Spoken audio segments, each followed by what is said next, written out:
Okay, so we're doing this, oh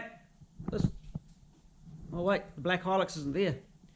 So we've removed the black Hilux from the workshop, so we've got some room to do some wiring. We don't even need the truck for a big part of that. We're going to do it on the bench. Hey Jace, when was the last time you wired a 1UZ? Last time I don't think I have. Oh, I might have with the old shop years ago. It's been a while since he's wired one, possibly never. It makes him a virgin, doesn't it? He's a virgin 1UZ wirer. And am I worried? No, because he knows how to wire engines. He knows how to wire 2Js, and a UZ is just a 2J with 2 more cylinders and a V. The same principles all apply. At the moment, different bolts for this. oh yeah, they got studs and things when they do them. Yeah, 2 bolts will be fine.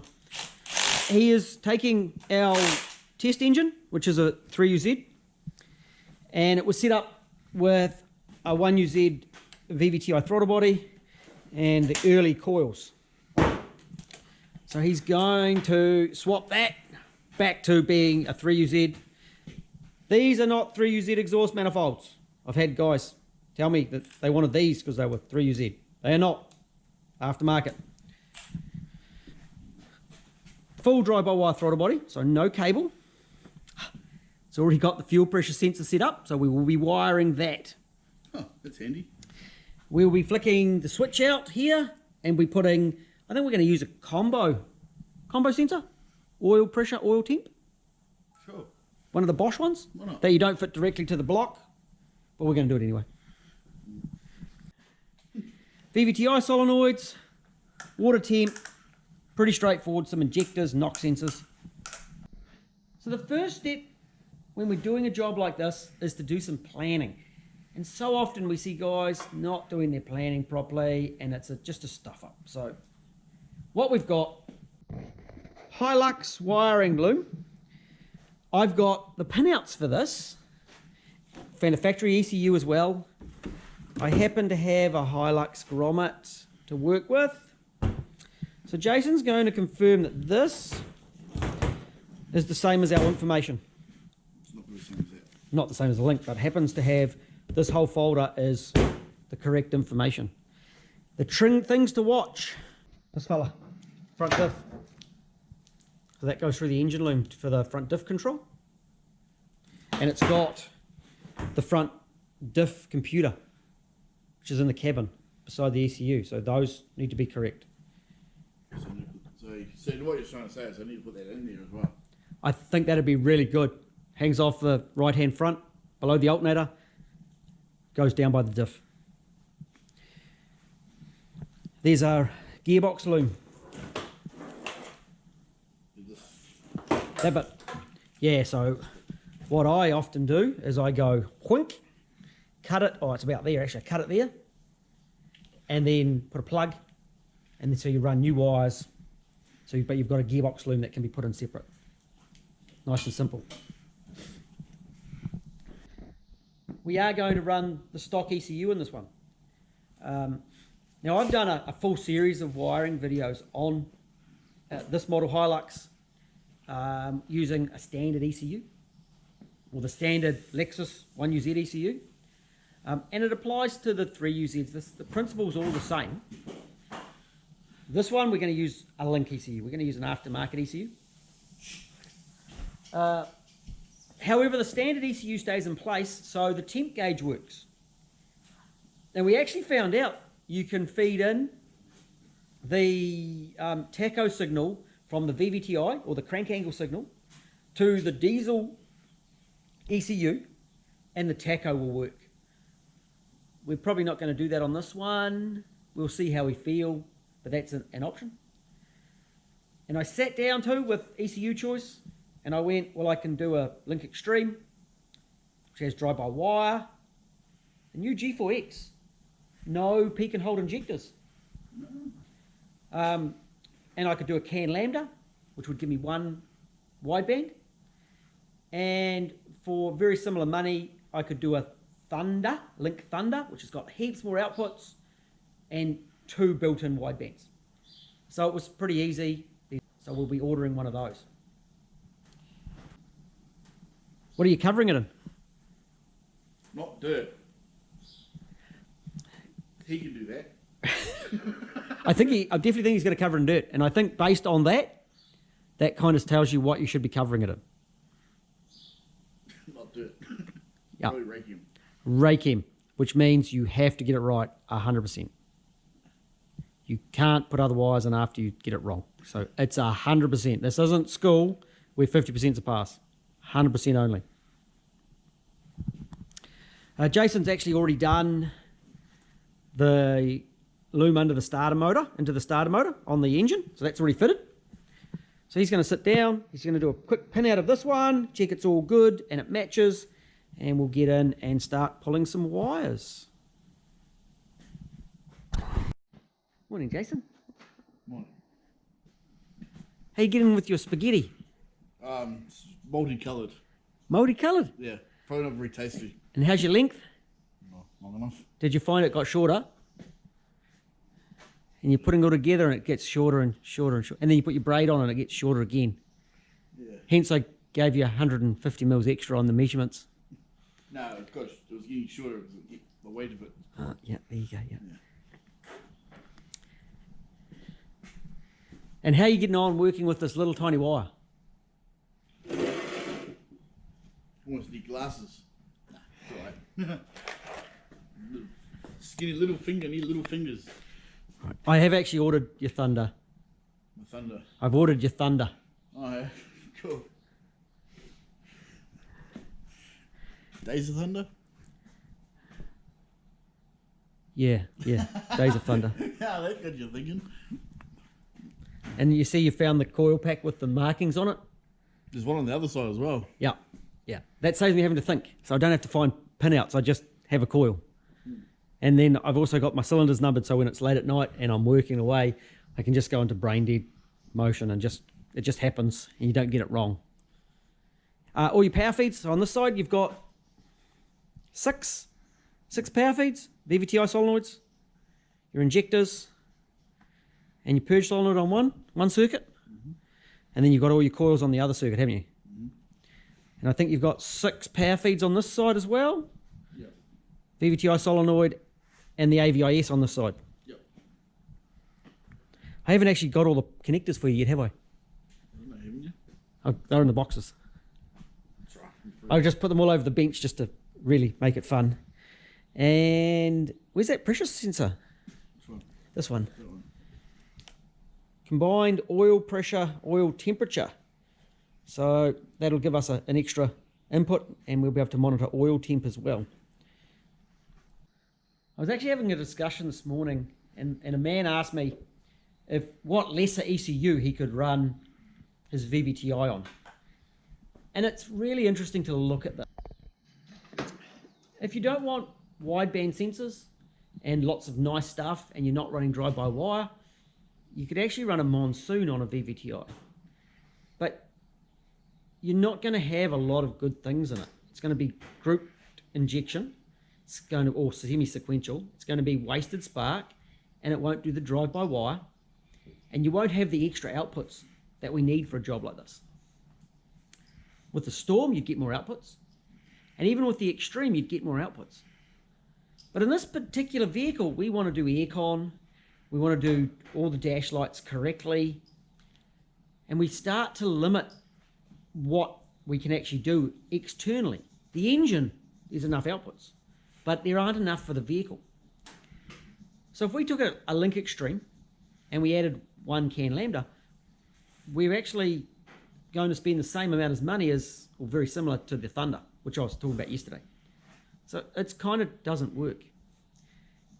Or it doesn't make sense to do it that way. I was looking at a job I've been diagnosing, a supercharged Hilux. One set of spark plugs is different color to the other set of spark plugs. So twin wideband makes a lot of sense because then you can diagnose any issues with it on a bank-to-bank issue or bank-to-bank situation. It allows us to monitor the engine better. So it makes sense to use the best ECU that will do all the features that we want it to do. Hence, we're using the Thunder on this vehicle. And that's why we chose it. Jason's going through now and running some earths, and he'll have a basic engine loom pretty well mapped out really soon. And one of the reasons we do it on an engine is we find that each job we do is a little bit different. This one's got different oil pressures, it's got an alternator included, it's going to have a different gearbox loom, and it's got a diff loom dropping in. So it's often easier to work off an engine to get our lengths right. And we flick them together pretty quickly in this way. Planning is the big part of it, so we've done a heap of planning, going over diagrams. We do have the exact diagram for that wiring loom, especially with the four-wheel drive. Down to the gearbox, there's a couple of circuits where wires just go everywhere. It's like a maze of wires. Oh, no, was that? Yeah, it was one of the gearbox wires. It goes all over the place. So Jason's going to continue with us, and somehow I got the base model. I'm doing the other end of the scale. I'm doing the cheap ECU base job for a bush truck, just as a comparison. It's looking good. And we got your aircon pump put on, haven't we? Yeah, that's the wires around. I'm not sure your plug here for your TPS is going to be. I think we'll put a plug on it, eh? I think they all might have a bit of a continuity issue. Continuity, yeah. A lack of. Yep. Wait till they bring out sensors with Bluetooth modules in it, and you just plan them in, and or CAN bus all your sensors. Nice. You just have a call pack with. So you have an injector rail when it has a CAN bus going to it, power and earth and a CAN bus.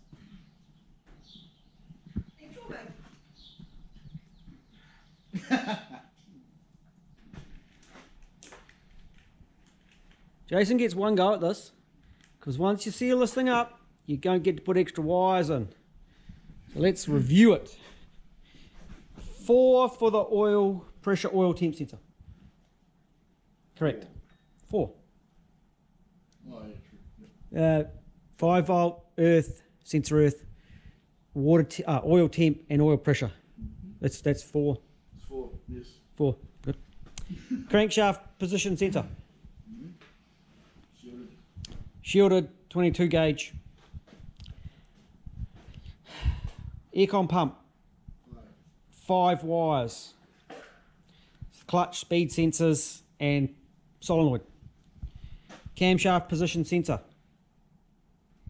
Shielded 22. Map, no, TPS 4 with a twisted pair in there, yes. Fuel pressure, you're going, are these fuel pressure? Yeah.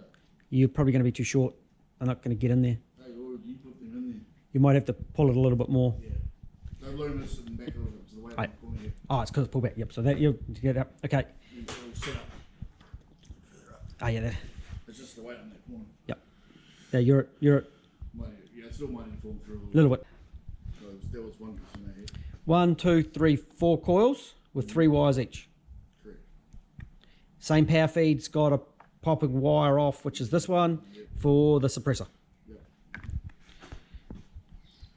Injectors 1, 2, 3, 4 with the same power feed for VVTi solenoid and the purge solenoid. Yep.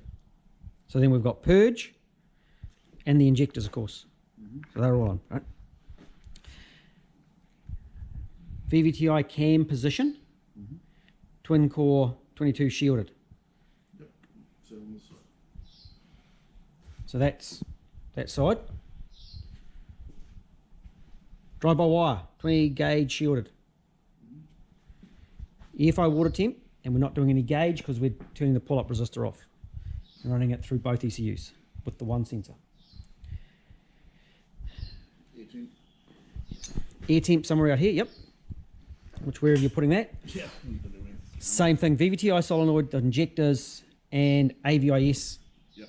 With an AVIS trigger as well. Coils 1, 2, 3, 4 with 3 wires each and a wire popping off for the suppressor. Coils earth to the back, coils earth to the back. Oh, where are you going to drop them off? That's going to be interesting when you go to drop them off. We'll see how you manage to split them off. You're going to need alternator in here. Yes. So alternator drops down. We're not doing any power idle up for power steer. There's 3 wires for that, eh? 3-wire alternator, yes, early VVTi, or early 3UZ. Earths at the back. So then you need ECU earths. Doesn't some of that alternator need, some of that need to go to, one needs to go to here? Correct. So one of the alternators isn't coming to the ECU. No. It does the loop around, and it's dropping off here. So then you've got your power feeds. Shit, how far away from that fuse box are you putting it? Trying to drop it down and come up, it's about that long. You reckon? Oh, I suppose. If you get much longer, you'll burn it on the exhaust. Better too long than too short, because you can always cut a little bit off it. Yeah. That was But like a foreskin, you can cut a little bit off it if you really don't need it. And a start trigger, yeah. which goes to there. So you have an alternator coming to here. The knock sensors here. Oh, your knock sensors and your start triggers there. Good. Yep. So that's the engine loom pretty well done. So just near on the 3 wires. So you got 3 to that side, and then your engine earths. Earth. Oh, how many of those? It's fucking shit ton of me. Quite a number, yes. And I normally do like the 4 big ones in 18 gauge, so it's got plenty of earth.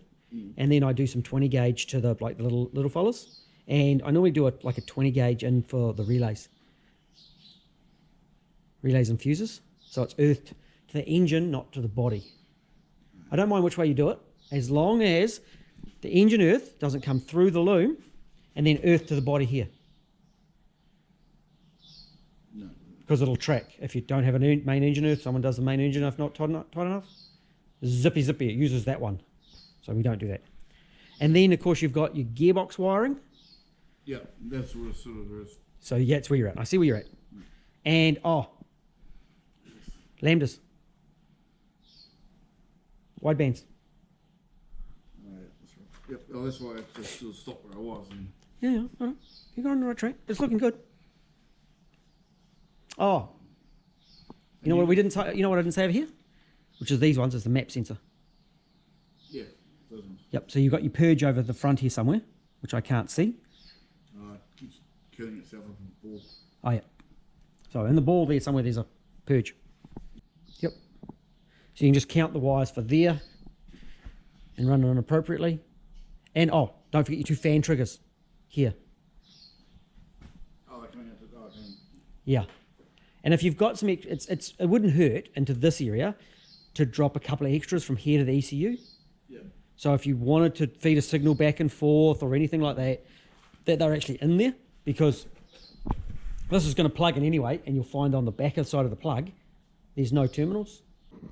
So you can just, there'll be blanks. So you can just put them into the plug, they'll be contained, but into the fuse box there's no wiring. Yes. You split the earth up and put some on each side of the block. And that's the reason they have the earths like that. You don't need all those, you don't need them all. It'll run on 1 or 2 earths. But the idea is you run separate wires from the ECU to the block, so if anything does happen, then you've still got good earth.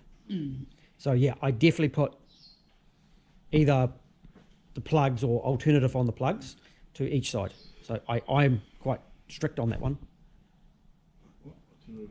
So you've got, so either both on the A plug and both on the B plug are on separates, or the other way, so one on each. Yeah, we've got C and a D. Yeah, but we got a C needs a ground and D needs next to nothing. Can be a 20 gauge. Technically, you could probably split off them in if you really needed to. Wouldn't. I found, like with the sprint boats, the ones that went better had the extra earths, and especially to the coils, those big grunty smart coils. Big earths, and they just work better. I've got the proper blankers for the extra, that's blanker, for the extra pin on the coils, because if you don't wrap it up, the water gets in through the extra plug.